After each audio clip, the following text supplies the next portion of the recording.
Hello friends, জয় জগন্নাথ। তোমরা তো জানো সেদিন আমি চলে গেছিলাম মনুদির বাড়ি। মনুদি আমার এক আত্মীয় হয়, মানে সম্পর্কে আমার ননদ হয়। আমরা চলে গেছিলাম তার বাড়ি। তার বাড়ি থেকে নিউ টাউনের রাম মন্দিরটা খুব কাছে, তাই আমরা বিকেলবেলা চলে গেছিলাম রাম মন্দির দেখতে। আমি কোনোদিনও যাইনি, তবে পাশেই থাকি, কিন্তু যাওয়া আর হয়ে ওঠে না ব্যস্ত জীবনের জন্য।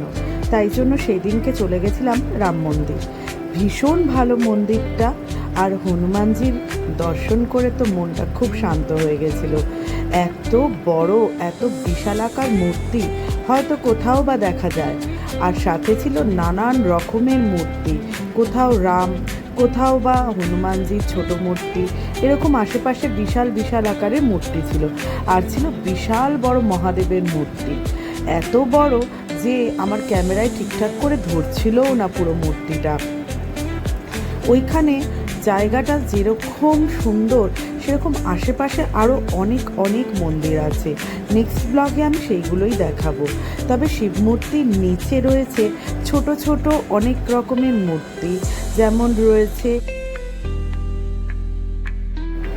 নন্দী ফিরিঙ্গির মূর্তি, সাথে রয়েছে মা, আর সে শিবের মূর্তিতে জল ঢালছে।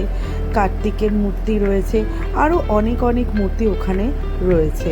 তোমাদের দেখলেও খুব ভালো লাগবে, পারলে তোমরা ওখানে যেও। আমরা অনেকক্ষণ ছিলাম, গল্প করছিলাম, আড্ডা দিচ্ছিলাম, ওখানে অনেকক্ষণ বসেছিলাম। বসার জন্য খুব সুন্দর একটা জায়গাও করা হয়েছিল, আর একটা ঝিল মতন ছিল।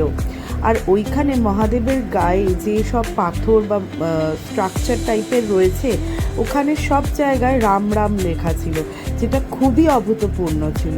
আর সাথে রয়েছিল ছোট ছোট শিবলিঙ্গ, যেটা দেখতে ভীষণ ভালো লাগছিল।